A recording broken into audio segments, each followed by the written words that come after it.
Well, yeah, so let's jump into that. Talking about man to man, right? So man to man, the number 2, right. I think it's important. man2man.org is the website, number 2, because people are like, I don't know how to find it, right? And brings up some crazy stuff, but it's okay. And just a caveat. Number 2. Caveat. Yeah. And is there may be some things that pop up you're not going to like. If you put in the wrong thing, yeah, right. Just type. And even if you put in the right thing. The number 2 man.org and go, and you're fine. You don't have to Google it. Just put it in there and go. It's easy. Right. We are getting to this point where we should be able to do that, right? Yeah. So, this happened fast. I feel like it happened fast over the course of the last 30 years. Okay, I'll put it that way. Explain right? Explain so here's what happened: is we are at Honey Rock Basic, right? And which is Wild at Hearts. And Wild at Heart Basic, and we're at Honey Rock, which is the camp we're at, which is a fantastic new song that's out, by the way. I don't know if you've heard that song, Honey in the Rock. Fantastic new song, by the way. Okay. Just incredible. If you Google it, you'll figure it out. But anyways, that's another one to be careful. Honey in the yeah, don't maybe don't Google that. Okay. Look it up on your music stuff. It's Brandon Lake, and he's my favorite right now. Like, that guy just jams. And so, we're at Honey Rock, and I'm a hot mess. Like, I'm a snot, balling, like not okay. I'm not okay. Like I'm feeling like I maybe should leave. Like that's where I was at. I don't know if I can do this. Like, this is a lot, and well, you're also in a very tough season of your life, for sure. Yeah, and I'm getting torn apart from the inside out, and I'm at a point where I have to make a decision. Am I okay with this and continue on, or like I don't know if I have to make a decision at this point. And I look over at you, and you look over at me, and you have like face beat red. Your eyes are all red, and you go. You said something along the lines of me, like I've always known that this is who I was supposed to be, but I haven't been living as that person for the last 20 years, and I'm so mad at myself. Yeah. What, to me, like, that is where Man to Man was born. Like, this popped out, and that, like, what is it that you were feeling at that moment? Well, it's, I've been discipling, mentoring men, putting on men's events, 27 years. For 27 years. And in the beginning, it was with teenagers, with teenage kids and teenage guys, and it transformed over about a 15-year period to more young adult men, and then it just became more adult men. Right. And but I've always wondered, I only did the events. I do the events, and then I'd mentor, and God kept bringing me guys to mentor and disciple, and so basically what happened, hopefully I don't start snot balling again, but basically what happened was there was a part in the video that John talks about, that God's got a calling on every man's life, and he wants you to go out and he wants you to ask God a couple questions and have him answer. And I sat out there at that lake, and I'm like, okay, God, I need to know. I need to know what it is. I'm in the second half of my life, and I want to finish well. And so I need to know what it is. So, like, you got to part the water. You got to make the cloud form a word. Do something. Yeah, I don't want to mess around anymore. Right. I mean, if you got to slap me, like, spiritually, but it hurts my face, I don't care. Do something. And for an hour, I got absolutely nothing. Man, how hard is that to go for an hour for 61 minutes at that point? Yeah. 60 minutes of nothing. Yeah. That 61st minute. Yes. How many guys don't? I mean, I can tell you, like, I know there are many times in my life I don't make it to 30 minutes. No, I don't make it to 3 sometimes. Right, sometimes. But so after an hour, we had to go to the next session. Yep. And I came back into the next session, and I was discouraged. I was like, I really wanted to hear God in a significant way, like I've never heard him before. And so then John comes out, and he opens up with that clip from Gladiator. Yep. And if you've never seen the movie Gladiator, if you haven't, it's a great movie. But Commodus is, I'm sorry, not Commodus, but what's his name in the movie? Okay, I'm lost. Gladiator guy? Yeah, Gladiator guy. Yeah, Gladiator guy. He's in the Coliseum and he's fighting. Maximus. Maximus is going to fight Commodus, he's in the arena, and he ends up, if you watch the movie, he ends up maybe I shouldn't tell you what happened. But anyways. Spoiler alert, this movie was from the 2000s, so Yeah, if you haven't seen it now. Like, so anyways, but he ends up killing communists. And I'm watching this, and then, but at the same time, I haven't left the lake. At the same time, I'm still thinking, I'm still trying to listen to God. I'm still trying to, God, say something. And then all of a sudden, after he kills communists, his lieutenant, says, Maximus. And Maximus he was checking out, he was dying. From a stab wound, and he was dying, but he fell back into the reel, and he looks at his lieutenant, and he says, free my men. Mm-hmm. And the moment that happened, my entire body got hot. I'm like, that's it. And I really I heard God like I never heard him before. I said, this is what I want you to do. I want you to be a vessel that I can use that helps men be set free from this world and trap them, where they can't live life anymore, where they've lost their masculinity. I want you to spend the second half doing that. And he said, you've been chasing the wrong thing for 15 years. Mm-hmm. And that was, to be truthfully honest with you, that was a pastoral role at a church. I thought that was what I was supposed to do, and do the man stuff on the side. Right. And so for 15 years, I've been chasing the wrong thing.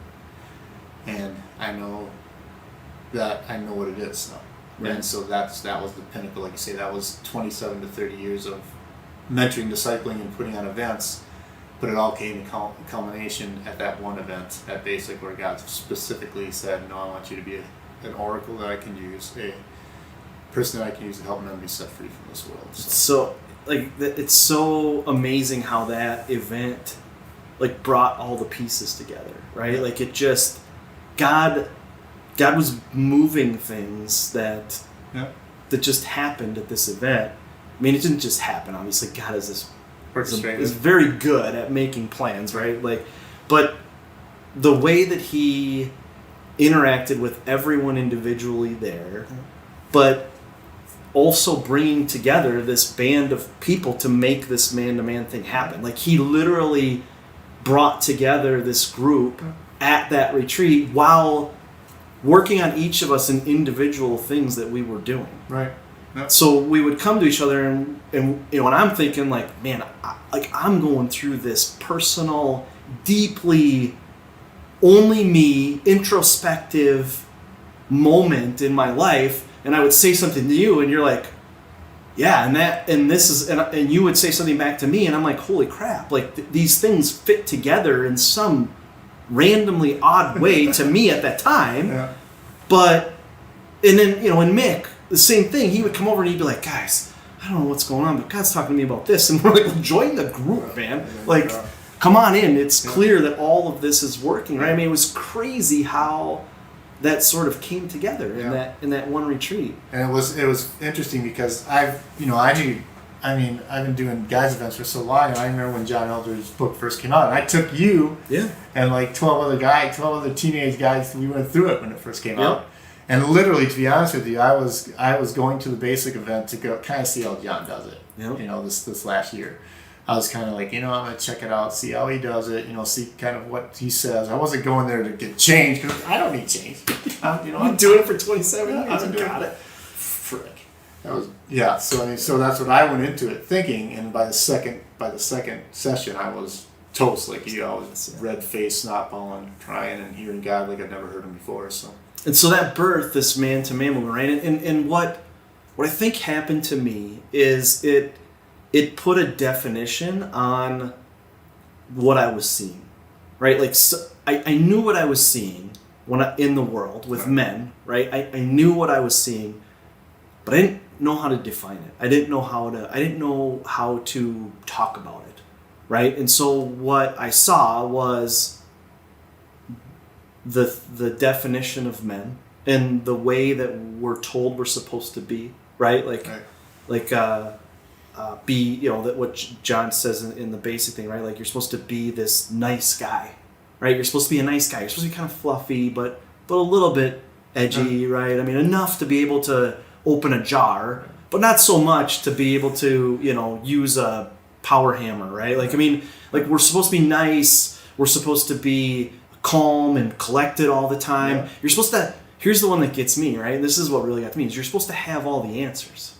Mm-hmm. As a guy, you're supposed to have all the answers, but not always answer the question. Right. Because if you answer all the questions, then you're overstepping your bounds. But you need to have all the answers because you're the guy. So you're the man. You're supposed to have the answers. I don't have all the answers. Right. Like as a guy, I was looking around and I was going like, I know a whole lot of guys. None of them have all the answers. But we're all sitting in the corner going, I'm supposed to have the answers. So it's supposed to be doing something. So if I let somebody else know that I don't have the answers, what does that make me? Right. It makes me a failure as a man. It makes me less of a man. It makes me, how, and that's what I saw. And this experience put a definition on that for me, like a definition of it's wrong. Right. This is not how we are supposed to be working with each other. We are supposed to be able to bounce off of each other. We are supposed to come together and figure this thing out. And but that's not what we're taught. It's not what we're told. And so, that's the tough thing is what I think every one of us men battle. Right. Is the fact of that we see it happening around us, but it's also happening to us. Mm-hmm. We know it is, but we don't want to accept it. Right. I don't want to be that. What John says, I don't want to be John says, the nice guy. In other words, when you die, they said, man, he's a really good guy and he cooked great waffles. Right. Yeah. That's not how I want to end. I don't want that to be. I don't want to be known for cooking great waffles. My wife cooks great waffles, but yeah, she does. But and I can cook great waffles. But the point is that there's got to be something more, right. And that's what is being. That is what is being stolen. That is what we're being told that that's something more ain't achievable. Shouldn't achieve it in the way that we feel we should achieve it. Shouldn't be aggressive. Shouldn't run after it, shouldn't strive for it, shouldn't move towards it. When it comes to being successful in life, when it comes to being a good dad, a good father, a good husband, whatever the case may be, let like Que Sera Sera, the old movie when they sing the song, what is it, the Lion King, Yeah, the Lion King is Hakuna Matata. Hakuna Matata, right? Like, right? That's what we're taught to live. Right. We're taught to live just live each day. But don't do anything to make each day. And so and that is so aggravating to us guys. So I don't care who you are as a man, it will become aggravating to you. And think about the progression that we live. Right. It's so again, you look at society. When we were younger, neither of us are young anymore. I don't think it's a surprise to either of us. But when we're in college, the girls all wanted like the bad guy, right? Like you want to be the bad guy. You want to be the kind of edgy. Yeah. For me, it was like that grunge rock time. Where it was like, man, you're not quite death metal guy, but you're definitely not listening to Boyz II Men. You're like in that Pearl Jam, Nirvana. You're in the little bit edgy, you want the guy with the motorcycle, with the fast car, but that doesn't get arrested, right? Like he's got to have a little edgy, right? But then as you work your way through life and you end up, you get married or you get older, suddenly it's like you can't be that anymore. Right.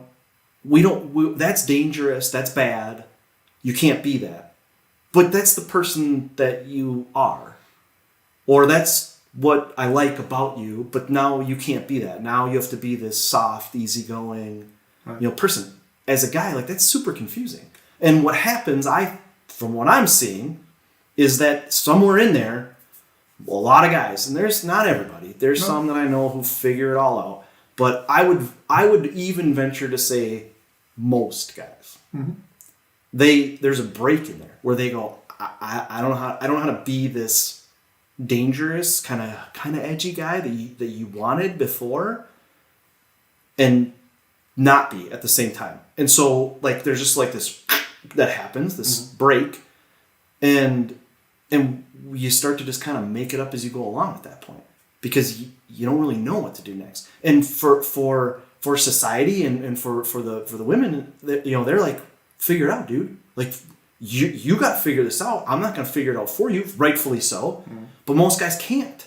We can't figure it out on our own, and that's where we just kind of get stuck. Right. And you see, the result of it, right? What is the result in society that's happened over the course of that, right?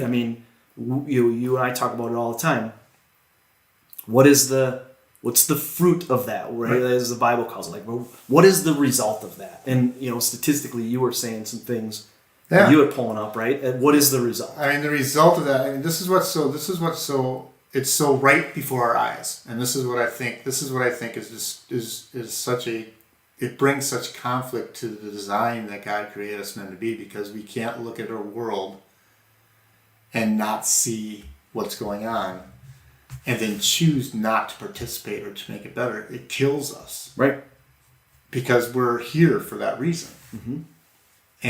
And that's where we have hundreds and hundreds of thousands of men living in that space, like you're saying, of, well, I know there's something I can do, but I don't think I should.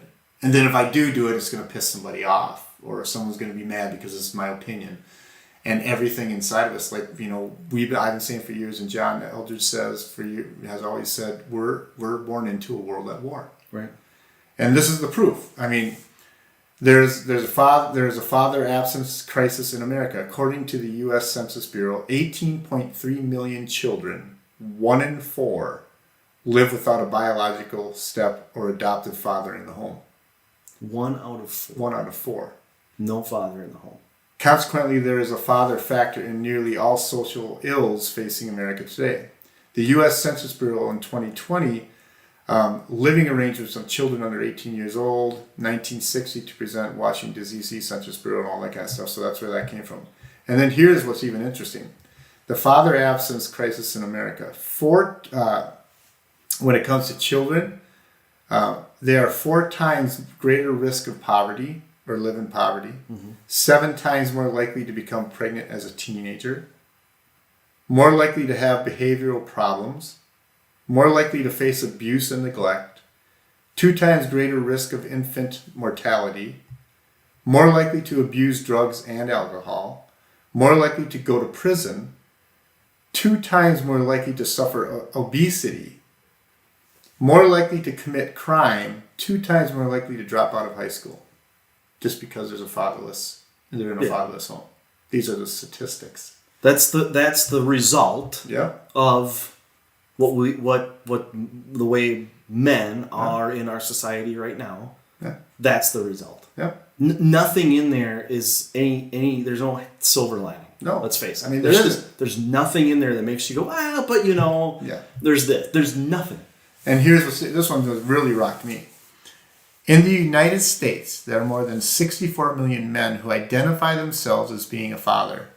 Out of that figure, only 26.5 million men are a part of a home where they are married to a spouse and have children under the age of 18 living there. That's less than half. Yeah. Unbelievable. Right. And so these are I could read off other statistics about suicidal rate of children because they're living in a fatherless home. I mean, it's every statistic, every scientific fact, every sociological fact. When it comes to the nature of children, they decline in all areas when there's not a father that's spending the time with their kids in their home. It's just and how many of them? I mean, the one statistic you said in there was about teenage pregnancies are X amount higher, right? Like, how many of them repeat that cycle? Yeah. Like all you're doing is continuing this cycle, because you've got girls that grow up in fatherless homes that are becoming pregnant as teenagers, which means that there's not a father in that home, right? And then you've got boys that are growing up in fatherless homes that they don't. To them, that's the norm. That's the norm. That's what they're supposed to do is to be. They don't want to settle down and why? It's not what they were taught. Right. They don't know how to do it. Right. They don't. So even if they wanted to, they don't know how to. They haven't seen it before their own eyes. Right. And that's why the other statistic that when you ask a child who they look up to, it's movie characters. Yeah, Batman. Superman. Spider-Man. Their heroes are no longer real. Right. It isn't their father. It isn't a policeman. It isn't a fireman. It isn't a teacher anymore. It's make-believe characters, because why? They don't see it happening before their eyes anymore. They don't. Right. There are not the men around that would cause a young boy to go, "I want to be like you, Dad." Right. Just isn't happening. So, again, the idea behind this man-to-man is to start to reconstruct that in the people around us, right? Is to begin to change with what we can control, which is ourselves.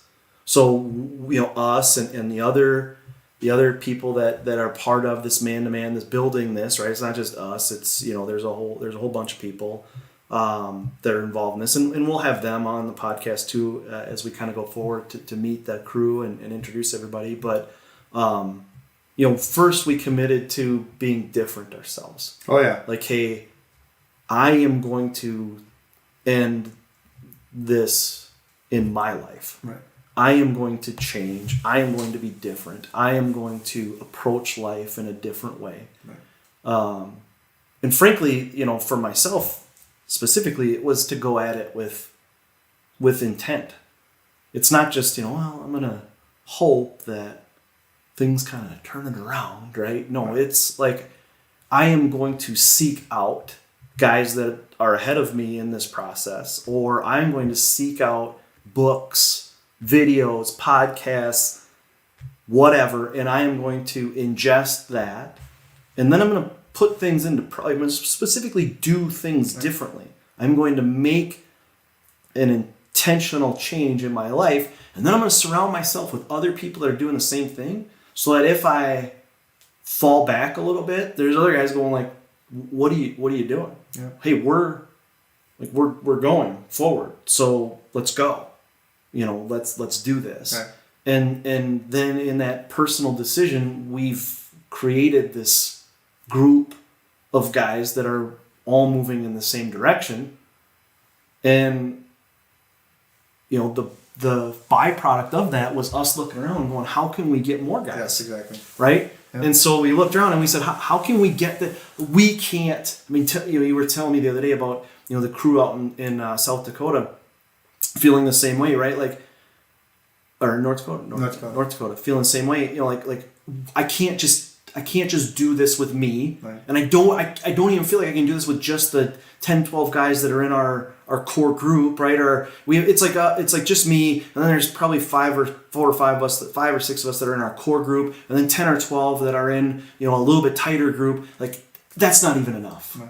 How do we take it further? Right. And so, like that. Well, yeah, it's a classic example of the scripture that says faith without works is dead. Right. I mean, you can watch 155 podcasts about being a man, but if you're not doing anything or applying anything in your life, it's dead. It's worthless. I mean, I know a lot of people who can quote many different podcast leaders and speakers and all that kind of stuff, and their life still sucks. And there's a difference. Right. And this is what I think is happening, and I love what John says and what we've been saying is not every guy is going to stick to the journey. Right.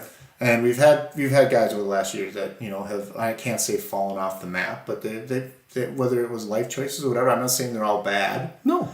But they're just not a part of what we're doing at this point in time. But literally, when you see the effect and when you've experienced it yourself, you can't help but invite other men to it. You just can't. It's innate. It has to happen. And I think that's what makes us different. I think not only is God moving on the heart of men, I believe that He's moving in such a way that even unbelievers, our guys are going, boy, man, I got this Wild at Heart book.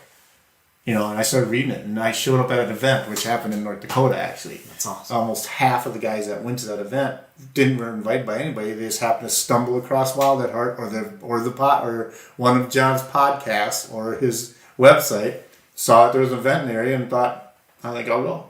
And I can tell you, because I talked to these guys, what God did in their life, and I don't even know if they were believers in the beginning or not.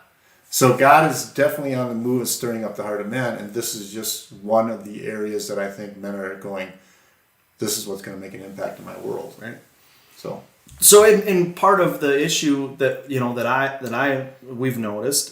I've noticed, and I think that you have too, is that what do you do, right? Like I think there's a lot of guys feeling this way, but then the question is, but what do I do with that, right? We're busy. You got life to live. You got stuff you got to do. Just doing this took us how many weeks, months, right, to put this together. Right. Like the last time there was a freaking snowstorm. Yeah.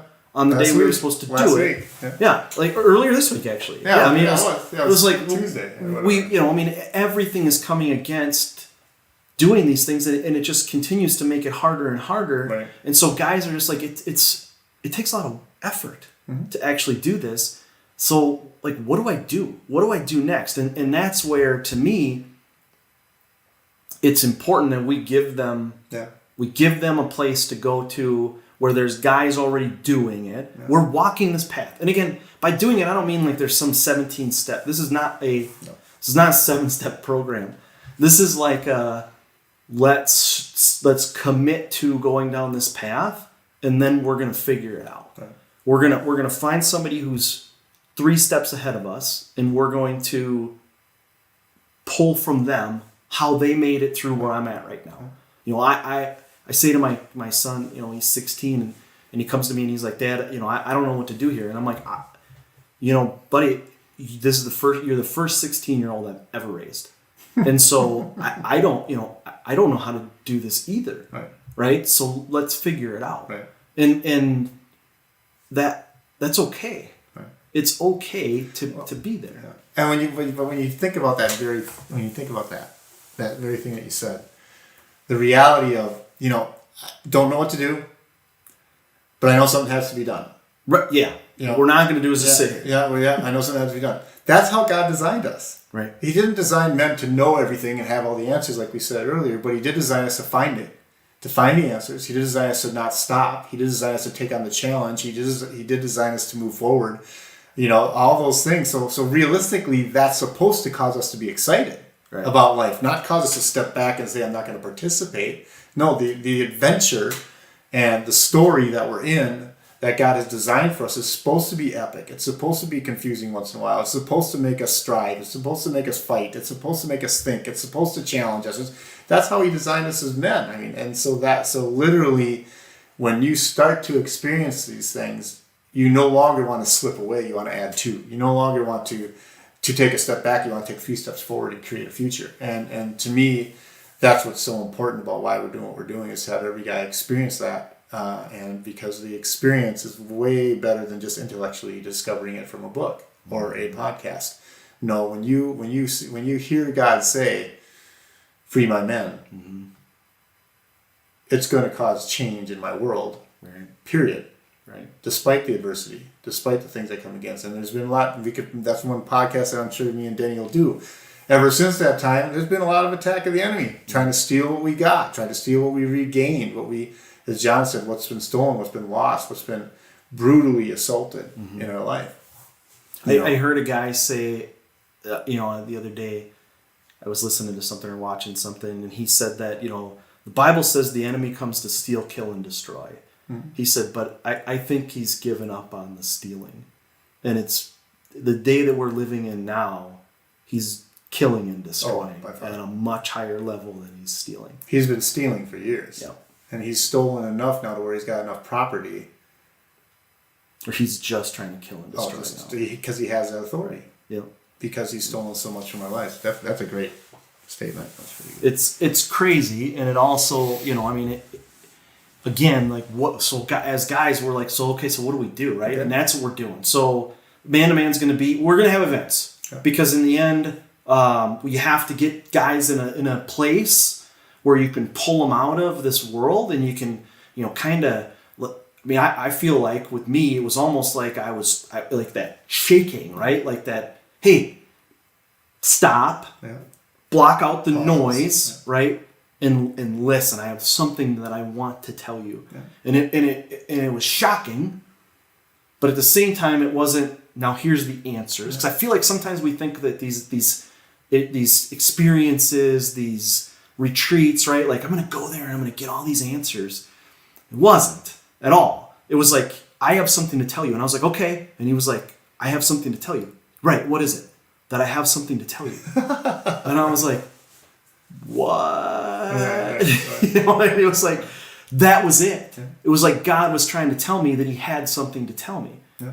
And so from that point on, now I'm like, what is it? Right. Like, what is it here? Yeah. What is it here? What is it here? Yeah. You know, and it's this constant like, okay, then I'm listening.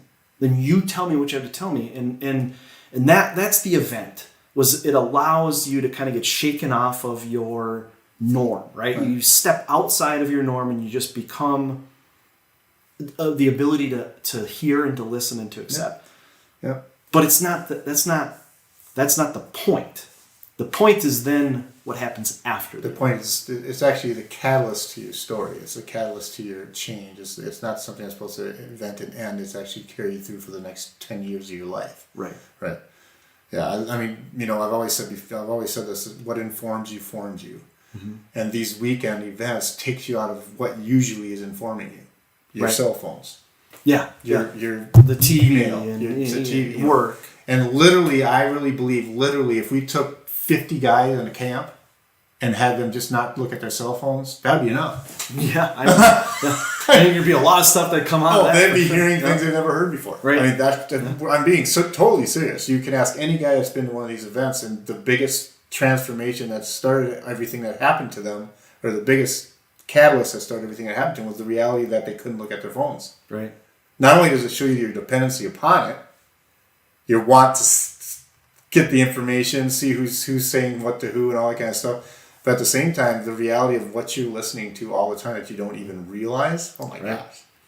So that's the start, or these events. Like that's what we have a lot of it. We're going to do a lot of events to try to shake people out of their way of thinking and to start to build the basis for new ways. But then, like, this is a journey. I had somebody ask me just a couple days ago, like, do you feel like, the question was posed to me, like, do you feel like you've dealt with your anger issues, right? Like, so, you go back 3-4 years and, and I was probably a little bit angrier person, probably, right? Like, I was an angrier person than I needed to be. Like, I did not deal with anger well. And anger in itself, I realize, is not a completely terrible thing. It's how that anger is expressed to other people and how it plays out in my life. I was not good at dealing with that. And so the question proposed to me was, do you feel like you've dealt with that? And, immediately inside of me, I want to be like, heck yeah. I haven't been angry in like 8 to 12 months. And I could honestly say that. I could honestly say that I have not been like verbally, like aggressively angry in 8 to 12 months. I think I don't even know the last time where I was like outwardly, like anybody else would have looked at me and said, dude, you're angry, right? I can't even think of the last time. Right. That's how long ago it's been. So I can honestly say that. But when that question was asked to me, like, do you feel like you've dealt with your anger? The answer that came out of my mouth, which I don't even know why or who was speaking, because I do know. It was a different person than would have said anything 2 years ago. It was, no, it's not an, I'm not going to ever arrive. Right. That is part of me. That is me. That is part of what makes up me. Everything in the 46 years that I've been alive, that makes up that response in me. And so I'm never going to just be like, I'm done with my anger issues. I have arrived at the pinnacle of non-angerness, right? No, it is a constant journey that I am taking where I'm not even 90% of the time addressing specific. I'm not going to therapy to address my anger issues. Right. I did for years, or for a little over a year. I went to therapy to address those issues. Right. But I'm not anymore. But I'm still not slipping back into that because I'm walking this path where that isn't something that comes out of me anymore. And it's not like an arrival though. It is a journey that I'm going to be on. Right. Again, not to not be an angry person, but a journey to be a more well-rounded person, to be a better husband, a better father, a better man, a better son, right? To my parents, a better friend, all of those things that the issues that I dealt with, it just doesn't, it's not part of that anymore. Yeah. And it's so. And I mean, the scripture says, the Bible says, don't get too comfortable lest you fall. Right. Don't get to the point where you think you got it taken care of, because you got to remember, and we'll like say when we do these podcasts, we'll talk about a lot of these things, but you got to remember the enemy never gives up on using something that worked in the past. Right. He's like, oh, yep, Dennis, you've got the right scripture verses, and yep, you pray a lot, so you got me beat. No, he turns it up even more. If you've had anything, any type of problem, any type of thing that you constantly are in battle with, no matter how free you feel or how free you get, the enemy's going to try to reintroduce that into your life. Right. It's just part of his plan, and I got a whole teaching on that. But and so that's why it has to be a journey. That's why it's got to be. And what I love about God is He's omniscient. He's all-knowing. He knows everything. Right. So even when you think you've arrived, He opens up a whole new door to a whole new spectrum of things that you've never even figured out or never even heard of before. Right? I mean, He's just that way. Once we think we have Him figured out, He just opens up another avenue. Like, not even close to figuring you out. Right. And once again, though, that's supposed to make us excited about following God, not shy away from following God. That's why we're doing what we're doing. Yeah. Is we want to see more men excited about doing life instead of just trying to take life on. Mm-hmm. Instead of just trying to let life take them on. We're trying to get men to the point of where their excitement in their walk with God is so strong that the biggest adversity can come, and it can be painful, and it can be hard, whatever, but the point is they don't have the give up attitude. Right. Yeah, it's like we talked about, we've been talking about for the last couple of weeks, right? It's like it's burning the ships. Yeah. Right. It's like literally, we're like, hey, this is, I can't give up on it, right? Again, somebody asked me the other day, like, has anything changed in a certain thing that I'm dealing with, right? It's like, has things changed? And I'm like, no. Because it's not even an option. Giving up is not an option for me. I can't. And how that played out, just actually, I didn't know if we were going to go here or not, but just how that played out 2 days ago at work. I mean, I just told Dennis a little bit ago. What we mean by it is this. This is how simple and complex this is. I'm working at Chick-fil-A at this point in time, and I'm have a headset on and I'm taking orders for the drive-thru, and it's like this. We got to run people through there every 3 minutes, bam, bam, bam, bam, bam. And I'm telling you right now, we had a day filled with, I'm just going to be honest, it's like every stupid person in the world came through Chick-fil-A. Every mean person, every illiterate person, every person that couldn't speak English, every type of person that could make your day just suck came through that day. And I'll never forget, it was about 11:30. And I'm like, because this was happening to the other girl that was doing the headset. This was happening to the people that were taking care of the counter. I mean, you could feel it in the room. Everybody's getting frustrated. Everybody's getting upset. Everybody's getting angry. They're starting to be short with each other. And I was like, that's it. He's like, that's it. We're choosing joy. From this point forward, we're just going to choose joy. We're going to be happy. We're just going to be happy. And everyone looked at me like I was an idiot or freaking out. But I'm like, I'm just like, I'm going to choose joy. And then all of a sudden, my boss, Kelly, walked up to me, because I told him earlier, I was like, you got to pray for me, man. I'm getting frustrated. I'm getting frustrated. And I'm the adult in the room. If you don't know about Chick-fil-A, it's a lot of teenagers that are there. Yeah. And so I'm supposed to be the example in some way, shape, or form. And Kelly walked up to me. He goes, "Hey, Mike," he goes, "I'll take you off a headset. I know it's frustrating you, and I'll put you as a runner." And I'm like, "No, right? I'm not opting out of this, right?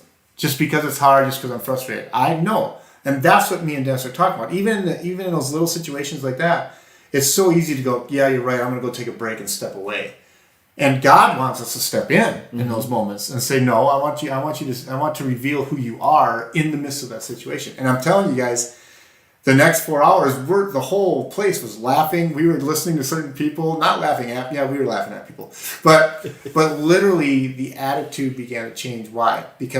Not because I did something, but because we all chose as a team that we're not gonna let this affect the way or who we are, and we're gonna choose joy. And I haven't laughed so hard at that job, and I've never laughed that hard. We were pee in our pants laughing. I think it was, but why? Because for me, anyways, I chose to continue it, step into it, not step out of it and take a break and go, "Yeah, it's too hard for me. I don't want to do it." And that's the killer of men, and that's what we do. We don't want them stepping out. We want them stepping in and creating their futures, not letting their past dictate their future. So, and you're creating change, right? I mean, in the end, you're like, okay, I can either accept what's coming to me, or I can create change around me. Yeah. And you just start to create that change. It is an effect. I mean, it does. It is a ripple effect that then, like you said, goes out to the people around you. And in the end, we don't know. You don't know exactly what that change does, right? And you don't know what the end result. You know what the end result of giving up. Oh yeah. And we read the statistics. We know what the end result of giving up and taking a step back and allowing the world to overwhelm us. We know the end result of that. What we don't know is the full result of stepping into it, because it ripples out, right? I mean, you don't know the effect that has on the people around you or the customers or the people in general. I mean, there's so many examples of things that we've seen in the last couple of years where, doing small things, making a decision to let somebody come to basic at the last minute, right? When we were like, well, we have to have a head count, and we've got all this planning going on, and we've got to let the camp know, and blah blah blah. And somebody last minute is like, I want to come, and and half the group is going, like, I don't know, we already said we were going to cut it off. We can't just leave it open. And and you were like, no, man, we're like, somebody wants to come, we're going to let them come. Right. That Nick is amazing. Yeah, if you know Nick. I mean, he's just, I'll drop his name. I don't care. He's great. Nick is like, I can't be around Nick enough. Yeah. The dude is like, just saying Nick makes me like get warm and fuzzy and smiley, right? Like, each other, right? Yeah, I mean, he's just like, that dude is amazing. Oh, yeah. He is a great guy. I would hang out with him anytime he asks. Yeah. When he talks, I shut up and listen. Yeah. And like, he is a great guy. Yeah. I mean, again, making decisions to just lean into it and be like, hey, you know what? We're gonna press forward, and we're gonna figure this dang thing out, and we'll find a bed, we'll find some food, we'll figure it out. I don't care. The payoff is like, holy crap. Unbelievable, because God is going to honor your steps. Right. I mean, He's going to honor the steps you take towards Him.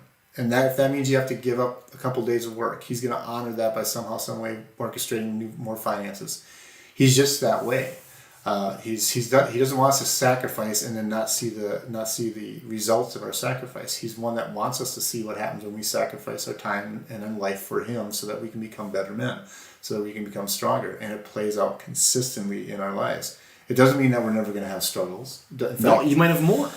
Exactly, you might have more struggles, but the point is that we're battle ready, and we're stepping into the battles because of the foundations that these things that we're doing bring. And I'm telling you guys, for those of you that are listening, Dennis and I have been a part of, I don't know how many basics now, help lead, good amount. I've helped lead probably 6 or 7 of them now, 3 becoming a Kings. And I may be there as a leader, but if I sit in a session, I'm still getting rocked. Right. Once again, I haven't arrived, and we never will. And I believe, to be truthfully honest with you, I believe as soon as you start going through these things and nothing happens, you're just becoming prideful in an area of your life, and you need to be careful. I mean, that's just my, You're buzzing. My wife's calling me. She must be on her way home. She always calls me on her way home. And so that's why it's so important when it comes to, what we're coming across to everybody here, and the fact of this works. In fact, I just heard a quote the other day say, if you want something to work it in your life. Mm-hmm. This works. If you're willing to give it up what you're doing now and sacrifice a little bit and show up. I mean, everybody knows the whole statistic about 90% of being successful is showing up. Mm-hmm. And experiencing it yourself. And yes, some guys may experience it and go on and lead incredible lives. And then there are other men like us that are experiencing, like, we need to get every single human guy that we know into this experience. Right. And both of them are okay. Yeah. Guys that experience it and then go, hey, I'm going to take some of this and I'm going to apply it in other areas of my life, and thank you and whatever, great. But for those of us that are like, hey, I need somebody around me. Yeah. Like, that's what this is for. This is to engage this conversation. What was the statistic that we just got from Wild at Heart about the number of people?